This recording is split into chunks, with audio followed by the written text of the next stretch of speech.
Nós vamos ler o capítulo 8 todo de Hebreus. É tão curtinho, eu acho que vale a pena, porque pretendo comentá-lo todo. Então, você já vai ter um pano de fundo. Percebe o texto, faça a leitura. Eu digo que quem tem medo de ler a Bíblia ao pregar, essa pessoa ela é duvidosa. Existiam umas técnicas, né, para esse momento, tipo assim, para a gente ler textos curtos. Eu não sou adepto disso, não. E eu já provei isso para você. Já lemos textos. Não o Salmo 119, né? Também. Mas nós vamos ler 13 versículos. Eu acho que vale muito a pena. Olhe comigo aí. Hebreus 8, 1. Ora, o essencial das coisas que estamos dizendo é que temos tal sumo sacerdote que se assentou à direita do trono da majestade nos céus, como ministro do santuário e do verdadeiro tabernáculo que o Senhor erigiu e não o homem. Pois todo sumo sacerdote é constituído para oferecer dons e sacrifícios. Por isso, era necessário que também esse sumo sacerdote tivesse o que oferecer. Se ele estivesse na terra, nem mesmo sacerdote seria, visto existirem aqueles que oferecem os dons segundo a lei. Esses ministram em figura e sombra das coisas celestiais, assim como Moisés foi divinamente instruído quando estava para construir o tabernáculo, pois Deus disse: tenha cuidado de fazer tudo de acordo com o modelo que foi mostrado a você no monte. Mas agora Jesus obteve um ministério tanto mais excelente, quanto é também mediador de superior aliança instituída com base em superiores promessas. Por quê? Se aquela primeira aliança tivesse sido sem defeito, de maneira alguma estaria sendo buscado lugar para uma segunda aliança. E de fato, repreendendo-os, diz: eis que vem dias, diz o Senhor, firmarei nova aliança com a casa de Israel e com a casa de Judá. Não segundo a aliança que fiz com seus pais no dia em que os tomei pela mão, para os tirar da terra do Egito, pois eles não continuaram na minha aliança, e eu não dei atenção a eles, diz o Senhor. Porque esta é a aliança que farei com a casa de Israel depois daqueles dias, diz o Senhor. Imprimirei as minhas leis na mente deles e as inscreverei sobre o seu coração. Eu serei o seu Deus, eles serão o meu povo.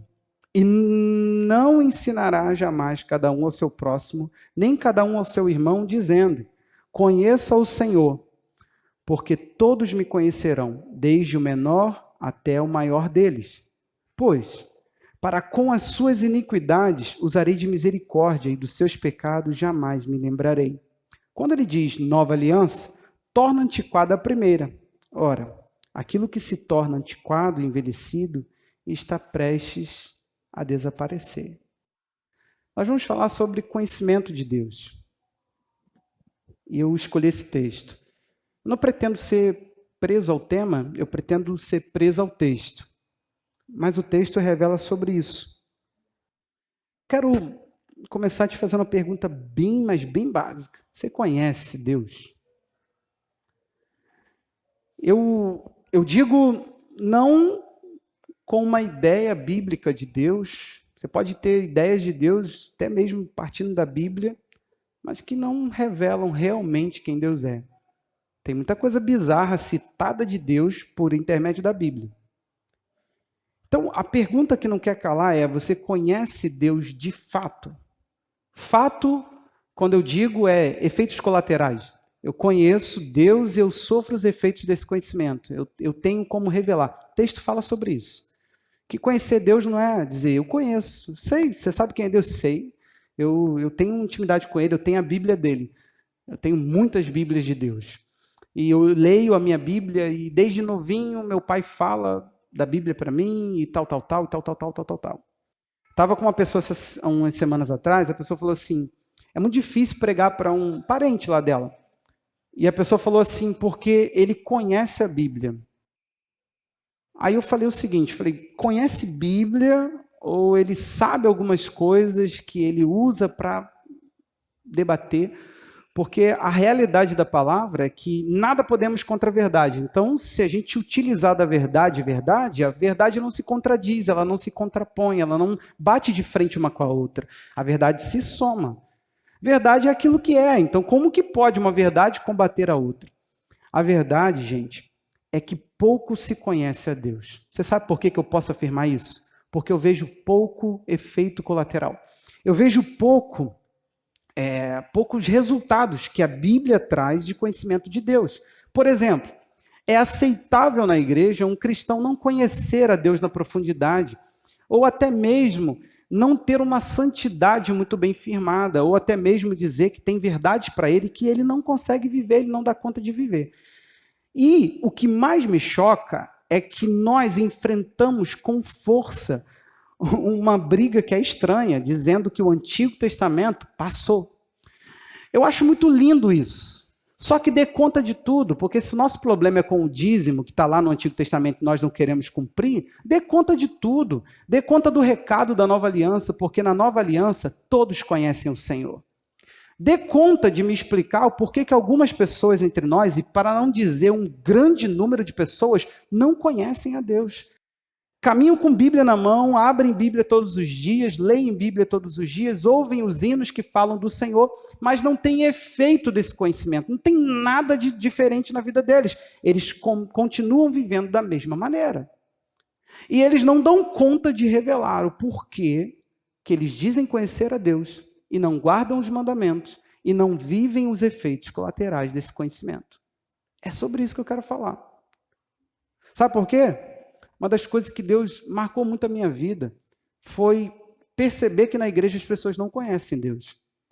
E é possível conhecer Deus. Primeiro ponto, é acessível. O texto dá conta de mostrar isso claramente, por isso que nós lemos todo ele.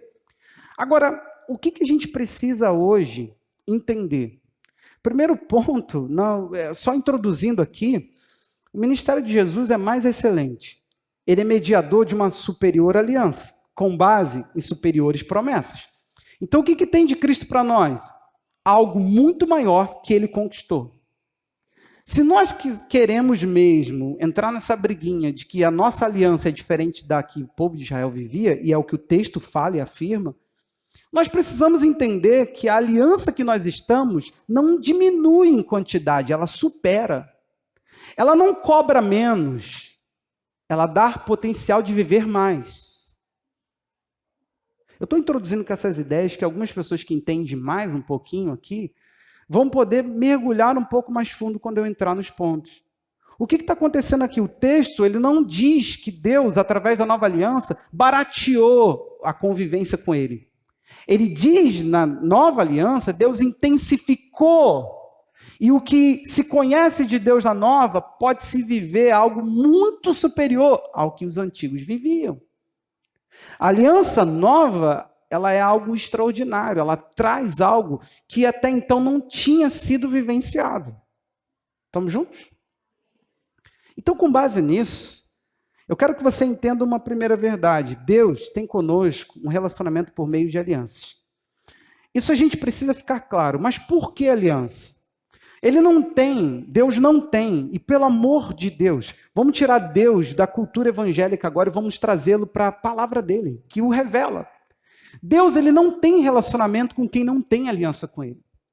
Primeiro se faz uma aliança, primeiro se conecta a Deus, e então, a partir daí, só aí, é que se desfruta de um relacionamento. Deus ele não se dá a conhecer a quem não tem relacionamento com ele, a quem não procura conhecer. É até o fato que Paulo fala que Deus estendeu a nós. Nós não estávamos procurando conhecer a Deus. Isso é a graça, Deus falando para quem não tinha interesse nele, sobre ele. Agora, o que está acontecendo conosco e nesse tempo agora? Pessoas têm querido viver com Deus momentos. Elas acham que Deus tem um parâmetro de relacionamento temporário. Aquela questão assim, sabe? Eu vou sair hoje nessa noite, vou ficar com uma mulher e vou ali ter um envolvimento todo que não envolve relacionamento, sentimento, não envolve nenhum tipo de compromisso e eu vou me satisfazer, ela vai se satisfazer e está tudo certo. Algumas pessoas acham que Deus se presta a esse papel. Que você pode viver uma vida desgraçada, distante dele, longe das coisas que ele quer promover na tua vida, ou seja, mudança, santidade, transformação. Aí o que acontece? Você pode, por algum momento, vir na igreja e ter ali um momento, ali um êxtase, uma experiência. Eu estava vendo um rapaz e só Jesus mesmo na vida daquela pessoa. Você percebia, ele filmou uma pastora empurrando ele e ele falou que ele caiu no mover do Espírito e ele não é um cristão. Aí ele falou assim, eu só filmei para vocês verem que ela bota a mão e a gente tem um êxtase do riso. Ele chamou de êxtase do riso. Aí ele falou assim, e eu mostrei porque todo mundo ri quando ela ora. E a gente ri. E depois é mais profundo. Só que eu não sei se foi o celular que me desconcentrou. Eu não sei se foi o celular que não me deixou concentrar para eu rir tudo que eu devia. Mas agora eu vou lá, vou desligar, vou pedir para ela orar de novo, porque agora eu vou rir. Não é diferente de algumas pessoas aqui. Você não quer ter com Deus uma aliança. Aliança durável, sólido, um relacionamento construído que assegura as duas partes. Deus não é bobo. Deus ele não se vulnerabiliza. Ele pode ser traído numa relação de aliança. Mas ele não vai viver um romance momentâneo com você. O parâmetro que a gente está usando para Deus é que ele se deixa experimentar, se usar. Você é da igreja, ora por mim para Deus me abençoar aqui no emprego, como se Deus estivesse totalmente alienado a tudo que ele governa. E agora ele está sem ter o que fazer, e ele agora tem que ficar num balcão de emprego, dando emprego para pessoas. Como se ele estivesse o tempo todo disponível para fazer as pessoas, ao orar, rir. Que Deus é esse? É estranho. Eu me assustei, porque eu sabia que tinham diversos textos bíblicos que falavam que Deus fez alianças eternas. Por exemplo, a aliança de Noé. A aliança de Noé, depois que ele sai da arca, é uma aliança que Deus estabelece conosco, com toda a raça humana, de forma eterna. Olha como é que Deus é. Ele fala, eu me comprometo, não tem uma aliança do homem para com Deus. Todas as alianças eternas é de Deus para com o homem. É Deus falando, enquanto você quiser, eu não abro mão de ser fiel nisso que eu estabeleci. Você tem noção do caráter desse Deus que você quer se aproximar? Ele não quer te perder. Para isso, ele quer estabelecer com você um romance eterno. Alguma coisa que é durável. Ele não quer resolver problemas daqui, do agora. Ele não quer lidar com isso. Se nós esperarmos dele só para essa vida, a Bíblia diz que somos os mais miseráveis. E é interessante que a vida em piedade, disse Paulo, que tem promessas para essa e para a vida por vir. Porque um evangelho que não estabelece isso, essa ideia de que o relacionamento que você está gerando com Deus tem que se estender para uma aliança eterna, ele é um evangelho falido, gente. Ele é motivação, é autoajuda, é para lidar com as crises, com os conflitos. Ele não é algo estabelecido, durável, que Deus se revela. Por isso temos tão pouco resultado de transformação de uma igreja que impacta, que vive uma mudança tão profunda, que quando as pessoas se aproximam de um cristão, ela fala, tem algo nessa pessoa. Tem algo nessa pessoa. Aí você sabe o que Davi, perto da sua morte, falou? Não é assim que a minha casa está para com Deus? Como? Pois ele estabeleceu comigo uma aliança eterna. Ele estabeleceu comigo. Davi não está falando, nós estabelecemos com ele. E por causa disso, por o fato de Deus ter garantido, foi que ele não quebrou a aliança de trazer Jesus pela linhagem de Davi. Porque se fôssemos aqui olhar, comparar os dois reinos partidos, nós temos uma coisa bizarra. Anos e anos de um rei sobre o trono de Judá. E ele falha, sim. Mas o reino de Israel é duradouro assim por 3 anos, 1 ano. Um rei caía, fazia o que era mal, morria. Fazia o que era mal, era assassinado. Gente, é uma bagunça o lado de cá. E Deus ainda sustenta num relacionamento, numa conexão com ele, numa ideia, a tribo de Judá. E aqueles que ficaram do lado de cá, 2 tribos e meia. Mas ainda assim, aquela tribo ali, Judá, ela é garantida por Deus, ela é mantida por Deus para que Deus trouxesse Jesus para ser o filho de Davi, para que então ele cumprisse a aliança eterna que ele tem com Davi. Não foi possível cumprir com um ser humano, não foi possível estabelecer um homem. Até hoje os judeus, com base nisso, vai acreditar que vai vir o Messias à terra e vai reinar por toda em Jerusalém, Israel. Israel será uma luz para todos os povos. Eles acreditam que o reino de Deus virá, e virá sim. Por quê? Porque é eterno. Então tem que ser para aqui, tem que ser para o agora, tem que ser para o momento. Deus tem que tocar o povo de Israel. E Jesus não foi um rei assim. Ele veio e deu uma expansão àquilo. O seu domínio não terá fim. O seu reino se expande por toda a terra. Foram fatos que foram comprometidos nessa ideia de Israel de que a eles pertence a aliança eterna. Não, a Cristo pertence. E nós entramos nisso e nós começamos a desfrutar isso. Deus, ele literalmente tem conosco, gente, um desejo por viver conosco, uma coisa sólida. Por isso ele não tem medo de olhar para o ser humano e falar: para aquilo que eu quero, eu estabeleço algo eterno, durável com você. Diante de um caráter assim, você acha mesmo que você vai ficar menosprezando a palavra, menosprezando tudo que Deus estabelece, e depois você chegando a Ele como se nada tivesse acontecido e falando: Deus, eu estou aqui, graças a Deus por tua misericórdia. Não é nisso que se baseia a nova aliança. A nova aliança não é um modo de viver bagunçado e que Deus cobre, que Deus faz vista grossa. Alguns têm, e se você for analisar teu coração, por favor, senta um pouquinho e dá uma olhada para ver se você não faz vista grossa para muita coisa que Deus desaprova. Que você não tenta justificar uma pessoa que diz conhecer a Deus com uma vida bagunçada. Fala para mim que você não tenta. Palavras como processo. Estou num processo. Palavras desse tipo que tentam maquiar aquela pessoa por ela não ter conhecido Deus. É simples assim. Nós precisamos olhar para esse texto que vamos olhar hoje e entender uma coisa. O Deus que nós servimos, ele quer um relacionamento durável. Para isso, ele conquistou isso. Ele construiu isso. Já está construído. Ele já estabeleceu meios, formas da gente ir a ele e ficar perto dele. O que há de diferente entre as duas? Deus agora, ele não deixa o povo trabalhar a parte da fidelidade do povo. Ele trabalha no povo aquilo que ele quer que o povo viva de forma fiel a ele. O que está acontecendo? Mantenha a sua Bíblia aberta, por favor, não feche. Hebreus 8, 9, que é o texto que lemos, só vamos ao 9 agora, ele diz assim: não segundo a aliança que fiz com seus pais, no dia em que os tirei pela mão, nos dias que tomei pela mão para os tirar da terra do Egito. Pois eles não continuaram na minha aliança e eu não dei atenção a eles. O que aconteceu aqui? Se você for ao texto de Jeremias, gente, ele diz assim: não segundo a aliança que fiz com seus pais, no dia em que os tomei pela mão para os tirar da terra do Egito. Pois eles quebraram a minha aliança, apesar de eu ter sido o esposo, diz o Senhor. Deus usa uma linguagem de relacionamento.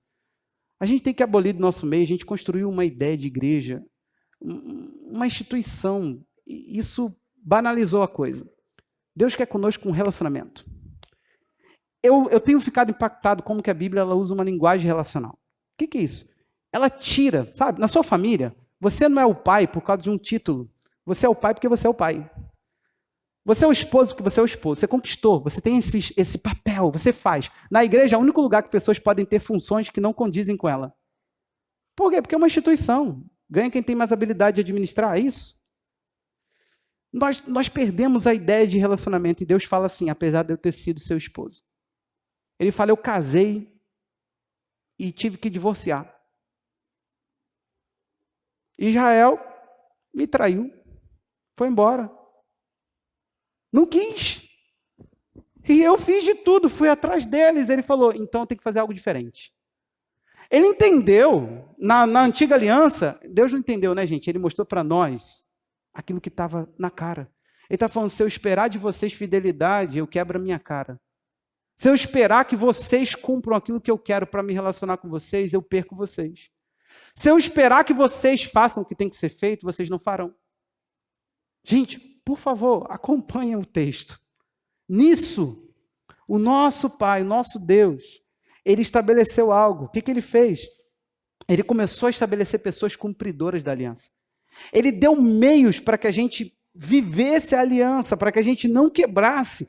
Diferente dos pais, está falando de Israel, do povo, que ele tirou lá do Egito, que ele trouxe com aquela mão forte e se aliançou com eles, casou com eles e se deu mal. O que ele faz agora? Ele diz que vai ser diferente no 9, mas no 10 ele começa assim, por quê? Por que vai ser diferente? Porque esta é a aliança que farei com a casa de Israel depois daqueles dias, diz o Senhor. Imprimirei as minhas leis na mente deles e as escreverei sobre o seu coração. Eu serei o seu Deus, eles serão o meu povo. É interessante que essa palavra imprimir não pode ser bíblica, gente. Por favor, é da nossa fase aqui, do nosso momento. É uma palavra aí para dar. Vai, toma mesmo. Deus garantiu que é seu. E a palavra aqui, escrever, é grafia mesmo. É grafo. Epigrafo. É escrever. Ele falou, eu não posso mais dar uma pedra para eles. Eu tenho que mexer neles. Eu tenho que colocar neles. A minha palavra não vai ser uma regra para eles decorarem e viverem. Eu tenho que colocar neles a essência da minha regra. Eu tenho que pôr na mente e no coração. Muito interessante, porque dianoia, mente, aqui, habilidades intelectuais, cardia, coração, coisa de dentro, quando fala do nosso espírito, do nosso homem interior. Sabe o que Deus está falando? Eu quero te tomar por completo, eu quero pegar a tua mente, o teu ser, eu quero converter você em toda a sua essência, eu não quero deixar nada para você ser você, eu quero deixar tudo transformado e submisso a mim. É como se Deus falasse, quebrei a cara uma vez só, na segunda eu vou fazer direito. Vou fazer uma aliança que todo mundo vai ter capacidade e ninguém vai ter desculpa para não viver. Interessante. Ainda querem a nova aliança ou querem voltar para a antiga? Na antiga era assim. A gente vivia uma moralidade, fazia algumas regras. Se quebrasse, praticava o sacrifício, esperava o sacrifício e estava tudo certo. Você vivia eternamente num ciclo vicioso de pecado, porque aquilo ali não te limpava. Aquilo ali limpava, aplacava a ira de Deus sobre a atitude praticada. Mas não mudava nada em relação a quem adorava. É Hebreus isso, 10. Eu estou citando só o texto, só de uma maneira mais fácil. Aí você sabe o que acontecia? O ser humano voltava a praticar a mesma coisa e ia diante de Deus e falava, foi mal aí, tem um sangue aqui inocente, dá para perdoar o ato? Dá. E daqui a pouco ele fazia diferente disso. Se confessarmos os nossos pecados, ele é fiel e justo para nos perdoar os pecados e nos purificar de toda injustiça. Sabe o que acontece? É tão estranho como é que Deus converte na nova aliança, que o próprio Hebreus, capítulo 4, 12, você conhece. Porque a palavra de Deus é viva e eficaz, mais cortante do que qualquer espada de dois gumes, e penetra ao ponto de dividir alma e espírito, juntas e medulas, é apta para julgar pensamentos e propósitos do coração. Interessante aqui a gente notar uma coisa. Ele está falando o seguinte, a ação de Deus é mais profunda. A palavra dele não está em pedras, ela está dentro, ela está atuando dentro. Então sabe qual é a realidade? Não há justificativa para a gente não viver uma linha da palavra de Deus. Não estou falando do discipulado, consolidação. Não existe estratégias. Eu estou falando da mentalidade. Pegar um crente, ficar ali insistindo com ele, você vê que ele não tem mudança, mas tu fala assim, não, eu estou consolidando. Consolidando o quê? Precisa ter água para consolidar ela em gelo. O Espírito Santo não fez nada naquela vida, aquela pessoa não crê em nada do que o Evangelho está proporcionando para ela. Ela não conhece Deus e você quer colocar a palavra aonde? Detalhe, não diz que um consolidador, um discipulador põe, diz que Deus põe. Por quê? Porque pressupõe que quem vem entende que tem que relacionar com ele. Gente, está muito obscura essa história de ir a Deus, de conhecer Deus. Se a gente for perceber, a gente faz o mínimo possível para orientar as pessoas a Deus. A gente orienta elas à instituição. Nós orientamos pessoas para a igreja. Nós não estamos preocupados se elas mudam. Nós estamos preocupados se elas apresentam de forma externa, de forma ali, sei lá como, uma pseudo-mudança, uma ideia de mudança. O conceito aqui, ele amplia. Não é cumprir uma conduta moral, é conhecer Deus. Está ampliado para pertencer. Significa que nós não nos preocuparemos mais com o pecado. Esse texto, ele dá cabo de falar, isso não é mais teu problema. Cara, esse texto é muito profundo. Porque o texto, todo ele, vai terminar dizendo que a gente não, nas palavras ainda da profecia de Jeremias, que isso aqui é uma profecia de Jeremias comentada por o autor de Hebreus, ele vai dizer que a gente não precisa preocupar, porque Deus não vai lembrar. E também nós não precisamos, porque ele vai usar de misericórdia, e jamais vai se lembrar. Ele está aqui, resolvido com o teu problema de pecado. Até porque ele não vai ter mais problema de conduta, não é moralidade, porque ele vai estar escrevendo na mente e no coração, o interior vai estar pronto para a palavra. Eu sei, gente, isso assusta porque não é real. Eu me sinto às vezes pregando e falando assim, esquenta não. A gente vai ver tudo diferente, mas eu também não sei o que anda acontecendo entre os céus e a terra, que tem um vazio. Tem um evangelho moralizador que faz o indivíduo ficar um pouquinho melhor. É coisa que a maçonaria também faz, coisa que a psicologia faz, coisa que a terapia independência química faz. Quando eu fui para terapia independência química, as aulas eram com professores extremamente éticos. Meu Deus, eu me encantava por aqueles homens. Falando da vida, falando como é. Quase que eu pensei, hoje que eu vou me converter aos 12 passos, porque lá tem mais realidade. Reconhecemos que somos fracos e que somente o poder superior, Deus, pode. Eu falei, meu Deus, está melhor do que os nossos discipulados? Porque enquanto o indivíduo não presta para si, enquanto ele não entende que nada ele é, de que ele não pode, de que ele se tornou vulnerável e a sua vida está exposta, e ele tem outra coisa que o governo, então ele precisa de um poder maior. Você entendeu que 12 passos é isso? Ele precisa de um poder superior a ele, porque ele não dá conta. O Deus dele é a droga, então ele precisa de alguém que brigue por ele. E o 12 passos fala Deus. Está muito melhor. O indivíduo entra na igreja, em alguns meses ele muda, e ele esquece que um dia ele foi pecador. Ele julga, ele começa a determinar o que é pecado. Aí são coisas bizarras. E daqui a pouco ele está desviado. Por isso que o número de desviados nessa nação é equivalente ao número de convertidos. A gente não cresce, gente, a gente substitui. É igual uma água que entra e uma água que sai. Você fala assim, está enchendo. Não. Está mantendo. Não é à toa que a gente não causa impacto. Não é à toa que o vazio que deixa o evangelho preenchido por ideologias, por tantas outras coisas. Não é à toa que a gente está procurando parecer com coach. Não é à toa que a gente está procurando nos igualar a terapias. Por quê? Porque não tem nada de transformador. É um saco. Você vai ficar falando de coisa que as pessoas não vivem, de realidades que elas não querem. Então vamos dar significado novo para a igreja. A gente cria uma ideia, sabe? E a gente se apega a ela e vamos dizer que a igreja vai, e a gente fica aí. Gente, a gente deveria se preocupar menos. Menos com certas coisas. Impacta essa geração com a tua santidade, cristão. Porque sabe o quê? Está de dentro para fora, ela é essencial. Deus mudou a sua estrutura. Se foi, é isso que o texto garante para você. Ele diz, é interessante que não precisa, não é mais. A lei cobrava rigidamente uma regra, faça isso, não pise na grama. Isso a gente já falou diversas vezes. Veio a nova aliança e nos libertou do desejo, quando a gente vê aquele não pise na grama.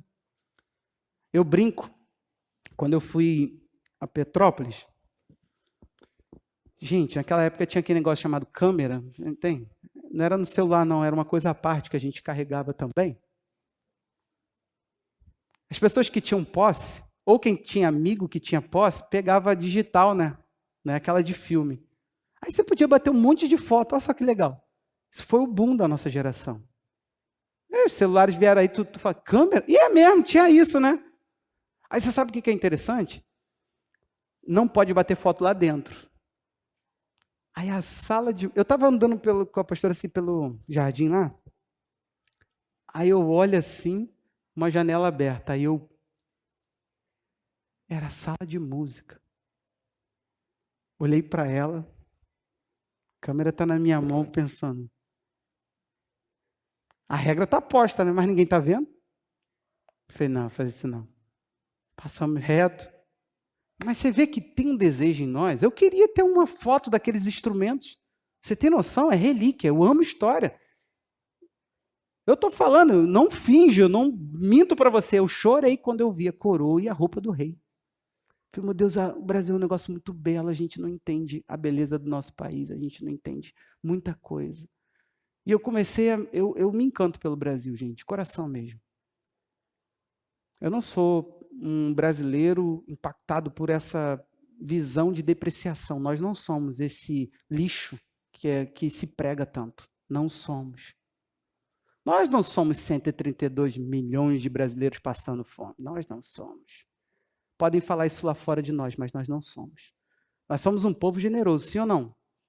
Quando alguém chega para você e fala assim, me paga uma comida, você nega? Eu fiquei preocupado sobre isso. Não, a gente não nega, não. A gente até fala, comida eu não nego. A gente nega sim. Outro dia eu estava chegando lá na igreja e o cara pegou, opa, aí parou, falou comigo, falou que meu sogro sempre ajudava ele, cheiro de cachaça, combustão ali facinho. Se eu atritasse com a pedra, entendeu? É bom, meu irmão, eu tenho quatro filhos. Falei, cara, e tarde da noite, eu doido para fechar o portão. Aí ele, não tem como me ajudar não, com gás. Aquela hora, cheiro de cachaça. Aí eu virei e falei assim, dá não, querido. Aí ele, 50 centavos. Aí eu falei, 50 centavos não resolve o teu problema. Ele, mas o pouco com Deus é muito. Eu falei, dá licença. E pum, fechei. 50 centavos? Ele ia beber mais uma dose com o meu dinheiro, tá louco? O André brinca comigo, mas eu tenho um faro para essas coisas, gente. Passou perto de mim, conversou comigo 2 minutos e falou assim, esse cara já foi dependente ou é dependente. A gente só tem que descobrir o que é. A gente vai percebendo o cara dependente ali, não, isso não. Ajudar a cachaça do próximo, não. Isso aí não. Agora, deixa eu te falar uma coisa aqui. Voltando para isso, voltando para a palavra, a gente precisa saber, de uma vez por todas, quem de fato somos. O que de fato nos define. Olhe para essa palavra hoje. A gente ainda vai ter muita coisa aqui para falar, mas questione. Cadê o efeito colateral desse conhecimento que você diz ter de Deus? Ou a igreja? Gente, eu ando procurando o evangelho.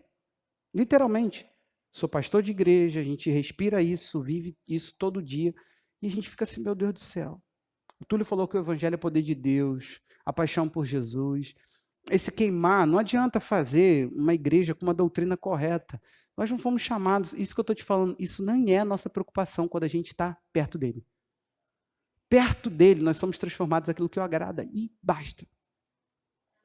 Nós não precisamos de um formato, nós não precisamos de nada disso, nós precisamos de um povo que conseguiu se aproximar de Deus, porque foi para isso que ele estabeleceu uma aliança. Deus, Jesus, ele não é um caminho que leva uma vida próspera. O meu Instagram está sendo atacado. Tem um cara que fala assim, eu encontrei o código da prosperidade bíblica.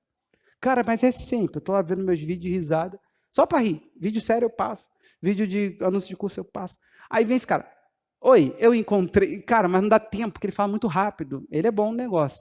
Ele, oi, eu encontrei o tempo todo ele encontrou o princípio da sabedoria bíblica para prosperar. É frustrante demais você vê o evangelho ele tão obscuro, ele tão mal interpretado e compreendido. Sabe por quê, meu irmão? Presta atenção. Tem muitos momentos em que a gente não consegue observar que Deus, ele não tem prazer nos nossos lugares altos. Às vezes Deus, ele quer que a gente viva lugares baixos. Tem significado os lugares mais secos. Lembra da palavra do deserto, 2 semanas atrás?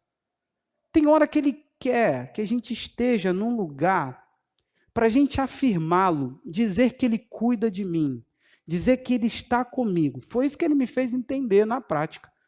Eu precisei falar, cara, é estranho, cresceu em mim um senso de que Deus cuida de mim. Agora, presta atenção numa coisa aqui, queridos, presta atenção. Cobre-se e cobre aqueles que estão à sua volta. Porque o texto diz claramente, todos me conhecerão, desde o menor até o maior. É interessante que a gente começou esse texto dizendo que temos um grande sumo sacerdote. Quem? Cristo. Ele entra num lugar superior aos que os sumos sacerdotes entravam aqui. Ele entra no tabernáculo mostrado por Deus a Moisés. Ele entra no lugar superior à adoração. Tá falando do céu, tá falando da sala do trono, tá falando do lugar onde Deus se revela. Vamos pensar numa coisa. Ele entra lá, é o sumo sacerdote, Jesus. Então, é óbvio que aqueles que vão estar debaixo da aliança que ele representa vão ter que experimentar algo de maior valor. Só que diferente do Antigo Testamento, onde o sumo sacerdote via coisas que os olhos dos humanos normais não viam, e experimentava coisas que os olhos dos humanos normais não experimentavam, ele tinha sensações, ele tinha o perfume da adoração que ninguém podia usar. Ou seja, era um perfume só para aquele lugar, só ali se sentia aquele perfume, só ali se tinha a forma de comer diante de Deus. Ali tinha aquele aroma, aquela luz, toda aquela experiência para alguém. E, uma vez por ano, um lugar onde o próprio Deus se manifesta. Ele tinha acesso a um lugar mais profundo. Cristo não. Hebreus capítulo 10 diz que nós, com esse sacerdote chamado Jesus, verso 19, diz assim, portanto, meus irmãos, tendo ousadia para entrar no santuário pelo sangue de Jesus, pelo novo e vivo caminho que ele nos abriu, pela sua carne, tendo um grande sacerdote sobre a casa de Deus, olha o que ele diz, aproximemo-nos com o coração sincero, em plena certeza de fé, tendo o coração purificado da má consciência e o corpo lavado com água pura. Ele está falando, depois que ele foi estabelecido, depois que o ministério dele começou, você não tem mais a necessidade que seja substituído nesse serviço. Ele já fez o sacrifício, daqui a pouco falaremos sobre ele, que é um único sacrifício que não pode ser copiado e nem minimizado ou superado. Jesus já fez aquilo que é o ápice de tudo.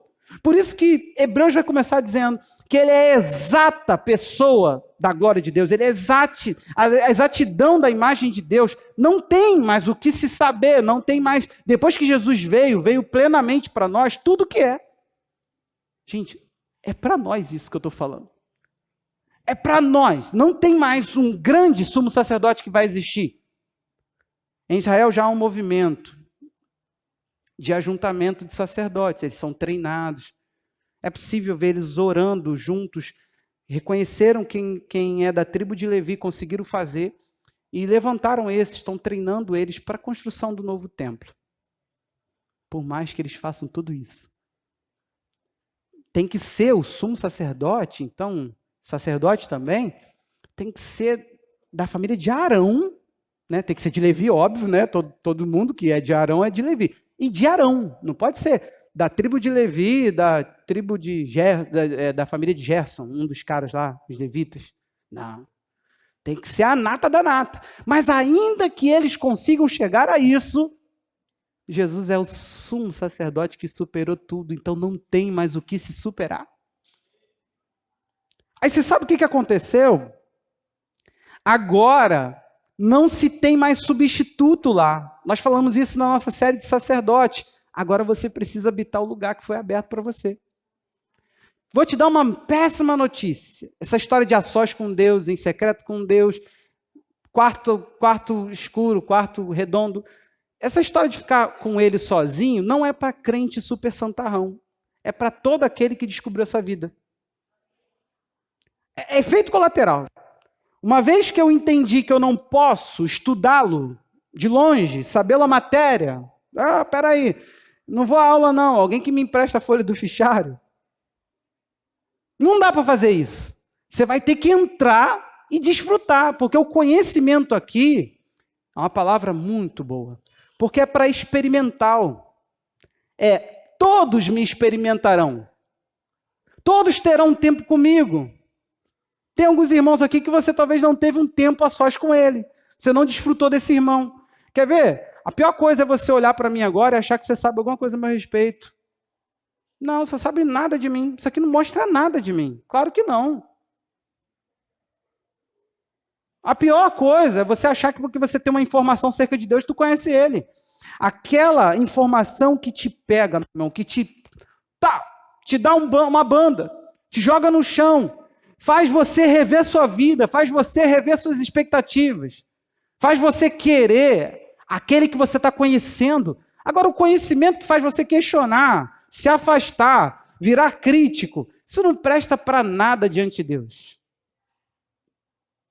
É especulação, não é conhecimento. Você está especulando que Deus é daquela forma. A pergunta que não quer calar é: o que você sabe de Deus te leva a Deus? Ou o que você sabe de Deus te tira dele? É simples assim. Até hoje eu não conheci nada de Deus que me tirasse dele. Tudo que conheci dele, até as coisas mais estranhas. Por exemplo, como é que eu entendo que coisas ruins acontecem com quem ele diz amar? E isso eu não me importo. Eu só não entendo. Mas acontece, tá? No meio dele, nos protegendo dos perigos, Paulo disse que Deus iria levá-lo ao seu reino salvo dos leões. Esqueceu das espadas. Porque Deus o livrou dos leões, mas não o livrou das espadas. Então, mesmo não entendendo, tudo que sei de Deus só me leva mais para ele. Como é que é o teu conhecimento dele? Essa história que tu sabe tanto agora que tu ficou meio confuso e o que tu sabe está te desviando. Opa! Então não é o conhecimento, não é experimental, é só raciocínio. Não é Deus escrevendo na tua mente e te convencendo daquilo. Não é Deus colocando na sua mente coisas, lições difíceis de aceitar. Tem coisa que é muito complicada de aceitar, gente. Hoje eu estava falando para uma pessoa, um texto que eu falo, gente, que loucura, esse negócio está na Bíblia.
Dores do teu corpo. Você já quer saber, fala, vou malhar segunda-feira. Eu falei que não tinha tempo, mas eu arrumo, eu vou correndo para o trabalho.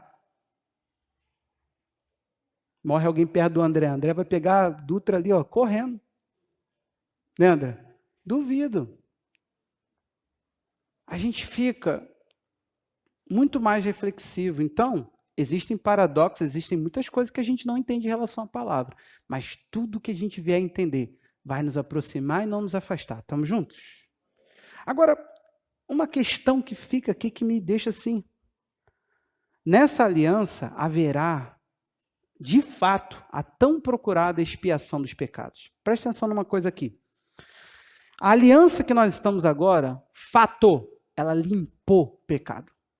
Se você entende Jesus, você não tem pecado que te cobre. Ponto. É assim, simples assim. Pode ser um cara que matou, que não sei o quê, pererê, vai pagar para a justiça, beleza. Mas diante de Deus, tudo foi quitado. Eu acredito nisso piamente, porque Deus seria um comparsa se ele pegasse pessoas condenáveis e dissesse a elas: a minha justiça está te bastando em Cristo Jesus, ele foi feito expiação por seus pecados, mas você continua vivendo eles e está tudo certo, porque papai agora está na época da graça e eu estou aquele tipo de cara. Para sua informação, Romanos 3 vai dizer que Deus expiou os pecados que outrora ele manteve. Como é que é o texto? Se alguém sabe, me ajuda. Mas ele manteve impune, mas não é essa palavra. Ele não, na prática daquela antiga aliança, ele não tinha como punir o culpado. Ele não tinha como limpar o culpado. Porque o culpado apresentava um sangue de um inocente para simbolizar a sua morte. Com isso, ele pagava o ato praticado. Mas ele não tinha como expiar aquilo, não tinha como retirar. A palavra expiação é retirar. A nova? Como é que a gente explica o fato de continuarmos vivendo no mesmo pecado? Quando Hebreus 10 vai dizer que já não resta mais sacrifício por nós. Porque se o sacrifício que nos foi dado, foi Jesus, não satisfez a nossa vida a ponto de nos limpar e nos deixar para algo novo, não tem mais sacrifício, que tem mais nada. E não inventa moda, não. Se o sacrifício de Jesus crido não resolve pecado, esse negócio que a gente vive, vamos chutar o pau da barraca e vamos virar uma empresa de treinamento, de coach, vamos pegar os profissionais entre nós, vamos abrir a Bíblia, cita a Bíblia, porque ela tem muito conhecimento, cita de forma distorcida mesmo, está tudo certo, está tudo bem, não precisa. Por exemplo, eu estava ouvindo, a gente estava fazendo um programa de coach, eu e o pastor, a gente comprou, é um curso de organização, de planejamento. Para isso, organizar, planejar, só isso. Aí, o cara, numa das aulas, ele citou Provérbios 23:7, que todos os cristãos citam de forma errada. Assim como alguém pensa em sua alma, viu? Você vai aprender comigo? Esse texto não diz que se você ficar pensando alguma coisa a teu respeito, você vai se tornar. Ele está falando de não comer na casa de um soberbo. O texto fala sobre isso. E diz que até o soberbo fala, come. Mas no final, ele está pensando outra coisa daquela tua atitude de comer na casa dele. Assim como ele pensa na alma dele, assim ele é soberbo. Ele tem um mundo interior que ele está ali te dando e te esnobando. Tem nada a ver com projeção de mente, deixa eu pensar, essa mente milionária. Não posso ver uma liquidação, mente milionária. Você pode ficar, meu irmão, chamando a existência mente milionária. Só vai ter uma coisa. Frustração, provavelmente canseira, porque isso deve ser exaustivo para a alma. E no final das contas não vai ter nada de diferente na tua vida. Hebreus 10:12. Olha a tão sonhada expiação e olha como é perfeita. Meu Deus, Jesus satisfez Deus. Deus não precisa mais de sacrifício. Jesus, tendo, porém, oferecido para sempre um único sacrifício pelos pecados, assentou-se à direita de Deus, aguardando daí em diante, até que seus inimigos sejam postos por estrado dos seus pés. Porque com uma única oferta, perceba a ênfase, com uma única oferta, aperfeiçoou para sempre os que estão sendo santificados. A palavra aqui está dizendo que nós estamos sendo separados. O que a gente tem que entender? Não sempre que a palavra santificação aparece, você já pensa em pecado. Sim, ela aqui está falando que agora, depois que o pecado foi resolvido com um único sacrifício, nós estamos sendo o quê? Separados. A palavra santificação é o seguinte, tem esse papel lá para você secar sua mão. Eu espero que tenha, mas eu acho que tem. Só que isso aqui foi separado para uso do pastor, porque eu sou bastante. Tá? Aí, Você tem que entender que nós fomos separados. Você é exclusivo dele agora.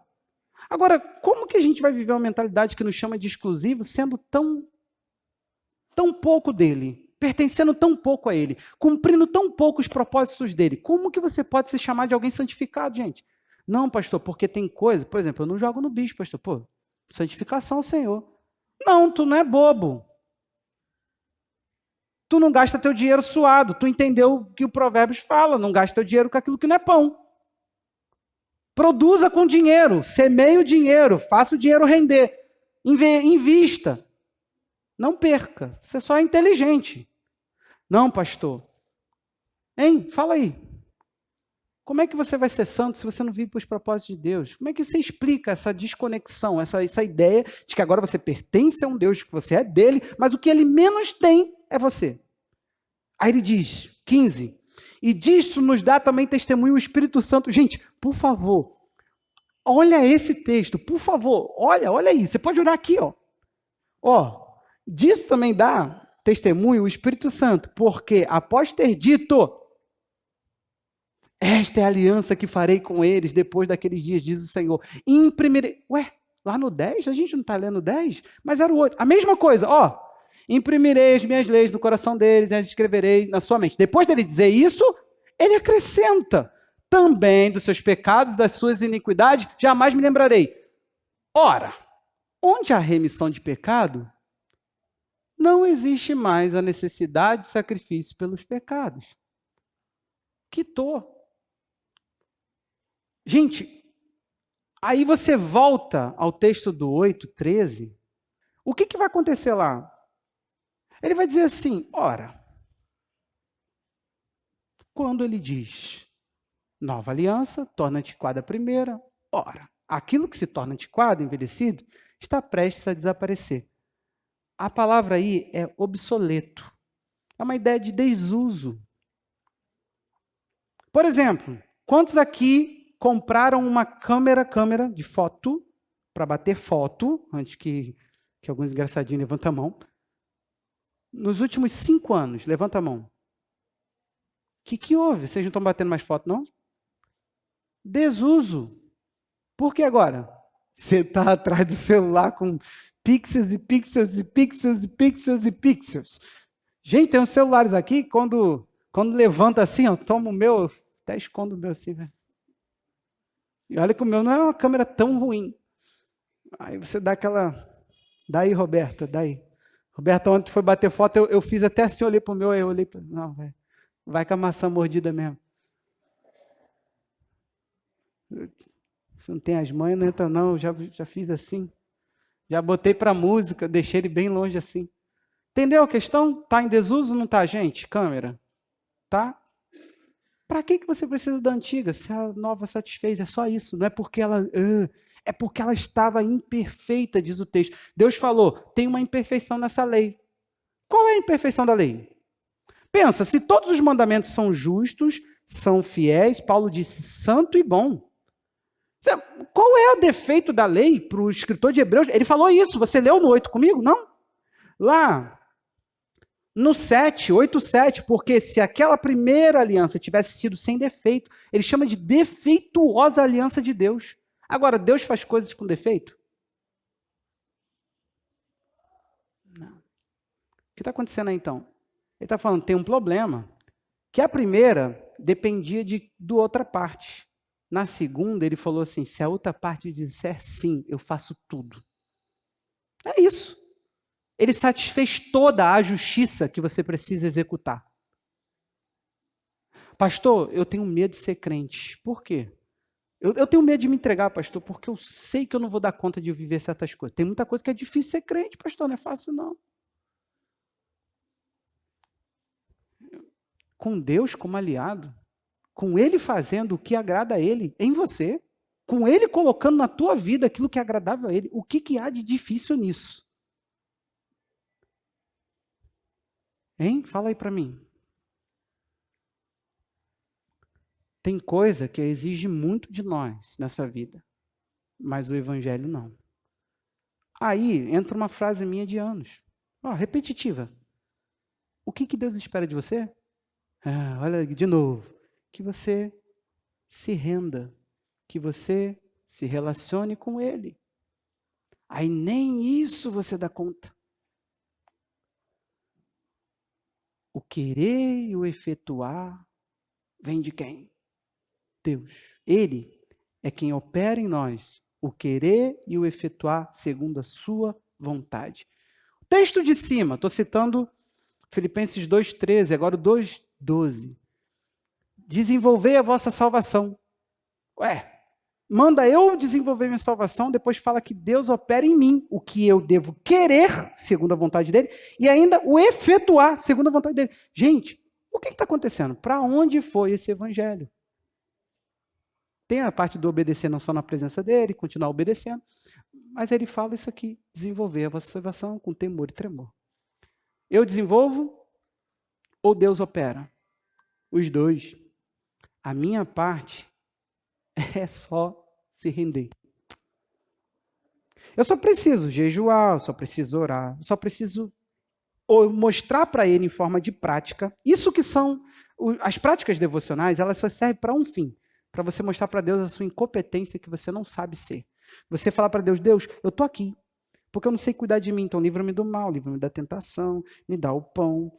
Deus, traz o teu reino. Você ora por isso, você ora porque, não é porque você é poderoso, você tem autoridade. Você ora porque você não é ninguém sem Ele. Você ora porque é um ato de dependência. Só ora quem sabe que não é nada sem Ele. Por isso Cristo tinha coragem de passar um dia fazendo e uma noite orando. Porque Ele diz, amanhã eu tenho que fazer de novo, como é que eu dou conta? Ele estava num estado de homem. Aí vem você, vem nós. Faltamos culto de oração e está tudo bem. Eu já falei, eu dei uma sorte. Eu dei uma sorte grande. Eu sou o pastor da igreja mais ocupada, Anselmo, da face da terra. Ninguém aqui tem tempo para Deus. É incrível. Sim, nós vivemos para Ele, somos santificados a Ele, somos separados para Ele, uso exclusivo dele. Mas o que menos fazemos é nos envolver com aquilo que Ele quer. Estranho? Tinha uma época que a gente tinha culto aqui durante a semana, e essa rua é cheia de igreja. Aí eu ia passando. Eu falei assim, cara, que esse pessoal está desempregado, não é possível. Porque eu chegava aqui, né? A gente ficava assim, meu Deus. Aí tem a maldita da charge que não sai mais da minha cabeça. Culto de oração, aquele pouquinho de gente. Show gospel, aquela mundaréu de gente. O que está acontecendo? Nós celebramos a nossa desgraça. Nós apresentamos em forma de piada aquilo que deveria ser o nosso choro. A gente deveria pensar o que faz a igreja se movimentar. E não é incentivo, não é motivação, porque a gente já deu conta de fazer isso tudo, gente. A única coisa que faz alguém querer Deus é ele se render de forma que ele entenda. Eu não dou conta de ser. Preste atenção aqui. Você vai morrer nos teus pecados se você não cair de joelho e falar, Deus, cá para nós, se o Senhor não intervir, eu vou continuar neles. A única promessa que você pode garantir para Deus é que se Ele não botar a mão dele, com a graça dele, com o Espírito dele, você vai continuar nos seus pecados. A única promessa que você pode fazer para Deus, que você pode manter é essa. Que nunca vai deixar. Eu acho lindo, Pedro fala ainda que esses... Quase que isso, né? Te deixa? Eu não. Jesus fala, Pedro, não é bem assim. Aí, se eu não orasse por você, tu não daria conta de voltar a si. Estou parafraseando Jesus falando, Satanás conseguiu autorização para te peneirar. Gente, cuidado, porque toda vez que você coloca a tua força dizendo, eu dou conta de ser, ele fala, vamos ver. Toda vez que você diz que você fez alguma coisa, que você dá conta de alguma coisa, que o evangelho para você, eu, toda vez que você não mortifica quem você é, não fala que você, em você mesmo, é depreciativo, é feio, é nojento, é pecaminoso. Por que nós elegemos alguns pecados, atualmente batemos neles? Por que nós não temos coragem de tratar a sexualidade dentro da igreja de como um todo? Você não sabe, mas um projeto que essa igreja vai passar. Nós teremos uma aula simultânea para jovens, homens, mulheres e pais sobre sexualidade. Vai ter curso. Como proteger a pureza do seu filho, da Universidade da Família. Vai ter o curso para a mulher e para os homens, é porque tem integridade sexual. E os jovens também. Mas por quê? Porque nós só queremos bater num tipo de pecado. Nós somos seletivos. A gente só quer mostrar uma área como zelo. Se você andar com Deus, meu irmão, vai ter coisas que você não vai ter nem nome para ela, que você vai falar assim, isso não tem que estar na minha vida. Sabe por quê? Tem coisas. Quer ver uma coisa, um exemplo? Eu lido muito com a desorganização. E eu entendi que eu sou uma pessoa que eu preciso de organização. Eu estou num maior conflito comigo. Aí eu comecei a pensar, falei, Deus, isso é pecado? Sabe qual a conclusão que eu cheguei? Isso pode me levar a pecar. Mas isso em si me demonstra que se eu conseguisse vencer a desorganização, que é uma limitação do meu ser, eu posso ser alguém muito melhor. Ou seja, desorganização, muito crente tem. Só que a gente não vai raciocinando até pensar aonde isso dá. Porque a gente pensa assim, eu só sou um pouquinho bagunçado com o meu tempo, com a minha saúde, mas eu vou melhorar, em nome de Jesus. Esse ano é o ano da minha vitória. Só que aí o ano passa. Esse ano é o ano da minha vitória. E a gente vai ficando, irmão. Só que tem pautas que você não trata como pecado, mas que atrapalham demais, minimizam demais a existência de um Deus glorioso dentro de você. Mostra para os outros que você não aprova coisas excelentes. O texto de Paulo aos Filipenses. Mostra para os outros que o cristão, ele não tem uma excelência de caráter. Ele não tem nobreza, ele não tem em si algo que o diferencia, uma mente que raciocina muito maior, falando, eu deixo para trás todo tipo de limitação, porque eu quero transcender, eu quero ir além da minha pecaminosidade, do meu ser limitado, do meu ser caído, do meu ser que caminha para a morte. A vida para mim, ela tem um propósito, eu preciso organizá-la, eu preciso discipliná-la, eu preciso colocar nela aquilo que é o primeiro, o número 1. E cara, uma pessoa desorganizada, geralmente está no dia a dia dela, aquilo que menos importa e aquilo que mais importa está fora dele. Me culpa agora, só que encontre o teu pecado também. Como é que é você? Relaxado? E a mordomia, onde fica? É isso, só sou relaxado, eu ligo para nada, pastor, ligo para nada. Carro arranha, tá aí, tudo, a traça vai levar, não vai? Sair, pô. Depois a gente pinta e tá tudo certo. É o dinheiro, pô, vambora. Precisa direcionar teu dinheiro, não. Só gastar assim, né? Tá entendendo como é que uma coisa que a gente não chama pecado pode ser uma coisa que minimiza quem você deveria ser?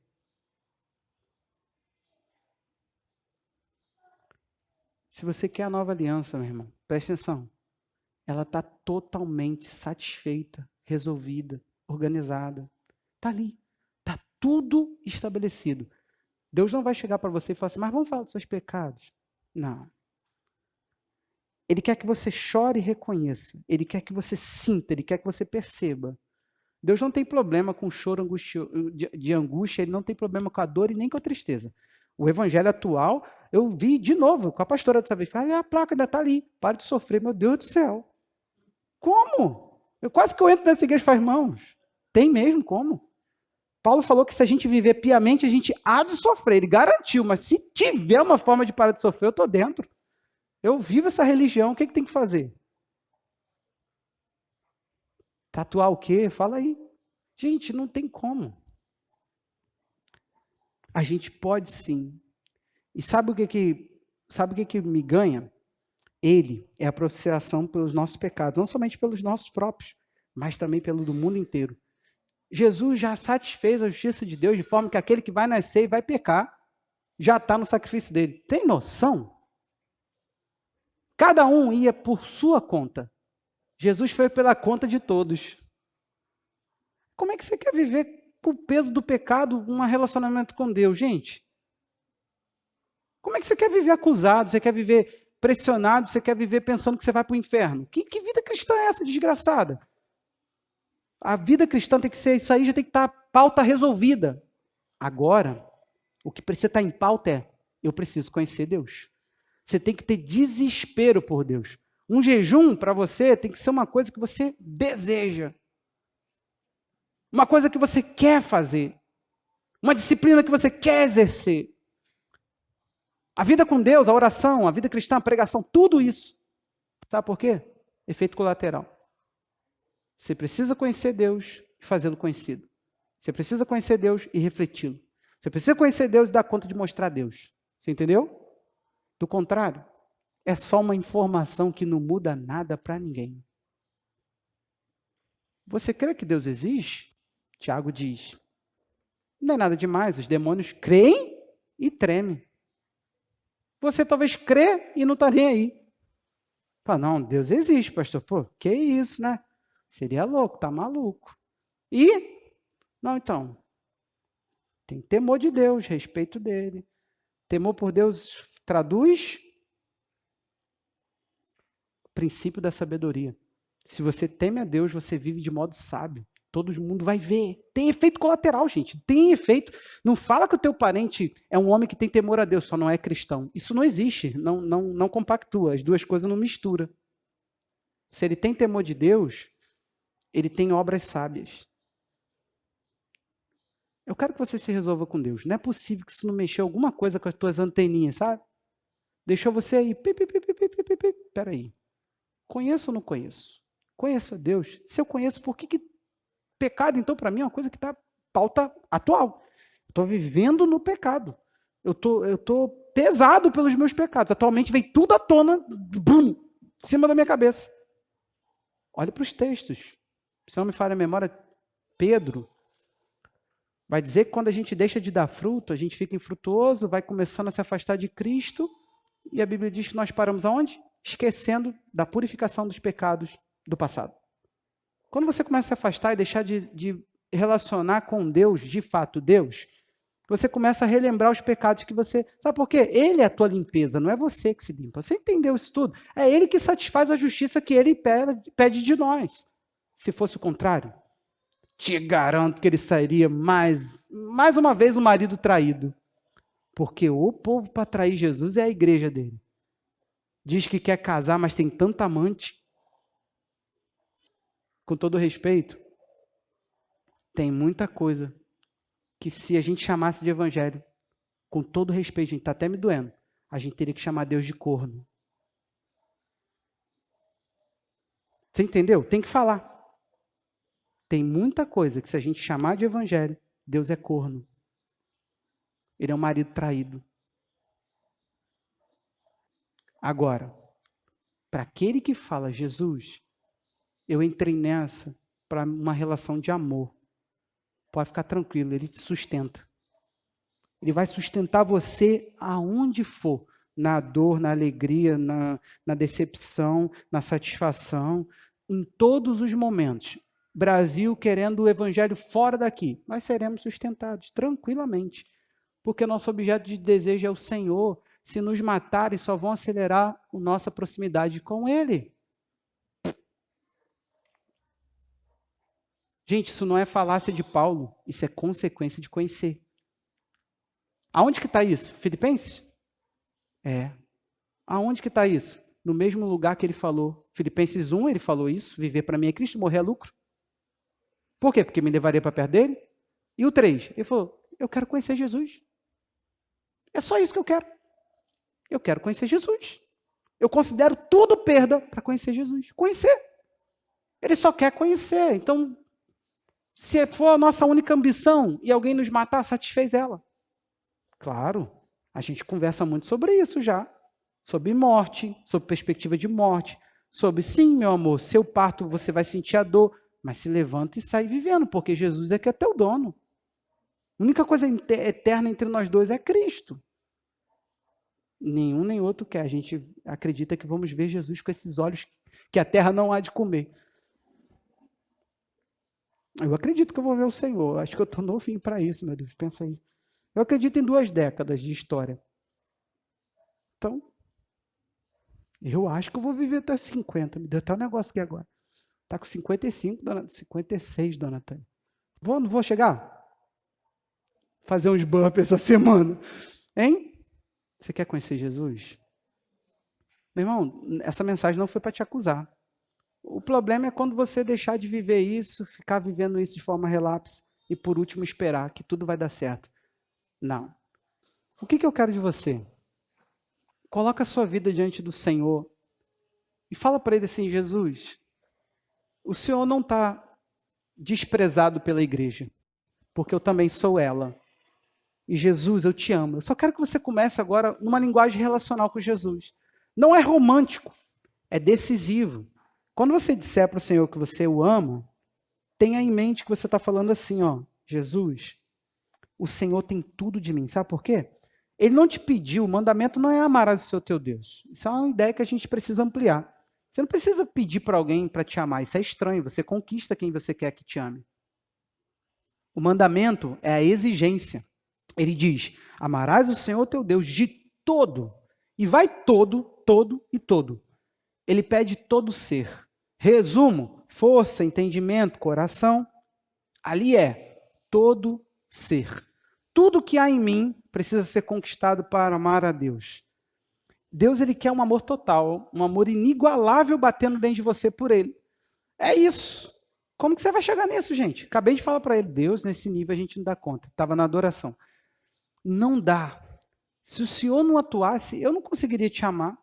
A Bíblia diz que o Senhor me amou primeiro. Nós o amamos porque ele me amou. Então eu só posso amá-lo porque ele me amou.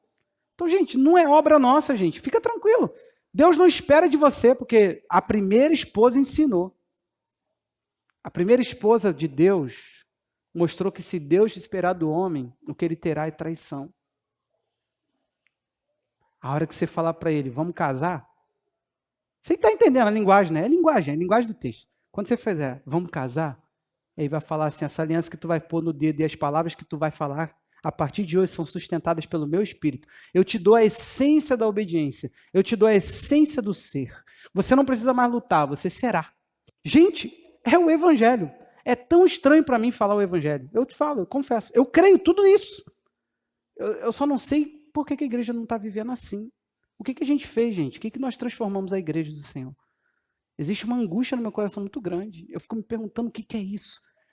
Algumas vezes eu confesso para os irmãos, eu pensei, gente, se Deus falar para mim que é possível ficar eu, meu filho e minha esposa, eu vou. Por quê? Porque às vezes a caravana dá um trabalho. Eu sei que não posso, gente. Não é assim que se faz. A gente se perdeu. Tem alguma coisa acontecendo muito séria na igreja. Mas a linguagem nossa e o nosso coração não vai acompanhar esse negócio sério que está acontecendo na igreja. Nós vamos falar para Deus, Deus, aviva a tua igreja e eu quero fazer parte dela. Eu me desespero, gente, mas eu não cedo para isso que vai ser. Eu não vou ceder para a estratégia, eu não vou ceder para mistura de evangelho com coisa X, Y. Eu vou viver o evangelho no que ele me garante. Eu posso afirmar, se você decidir hoje mudar, Deus decide hoje fazer você um cumpridor de tintim por tintim da palavra dele. É o que a minha Bíblia garante, é o que eu me apego. Eu creio nisso de todo o meu ser, porque assim é comigo, gente. Eu era uma pessoa para ser muito atrapalhado na minha alma. O ser humano complicado era para ser eu.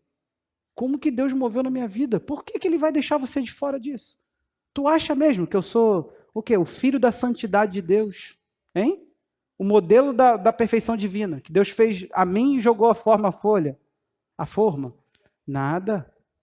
Eu sei bem o potencial que eu tinha, deixei de ter porque me apeguei e falei, Deus me livra de mim. Eu sou meu pior inimigo, eu me destruo. Se o Senhor me deixar, eu me levo para os cantos que o Senhor vai ver onde eu vou dar. É assim, gente. O que faz de Paulo um cumpridor da justiça da lei virar por fim e falar, eu sou o pior dos pecadores? Falácia? Não, compreensão. Ele chegou a um nível de falar, caramba, e eu achando que eu era bom, cara, eu fazia de tudo certo. Como é que alguém que fazia tudo certo fala, eu não presto? Gente, Paulo era pior do que Barrabás? Para ele era. Só estou citando um personagem para você fazer comparação. Pior do que Zaqueu, que roubava? Paulo estava ali, ó, vivendo tudo. Hoje você vai pedir ao Senhor, se me conquista. Por favor, me livra de mim. Porque se depender de mim, Senhor, eu não vou viver um relacionamento de amor. Meus irmãos, essa noite é uma noite de salvação para nós. E eu não me refiro àquele tipo de trazer pessoas à frente, não. Eu estou dizendo que Deus está nos salvando. Deus está nos salvando. Deus hoje parou, pulou na frente da gente e falou assim, vocês querem mesmo?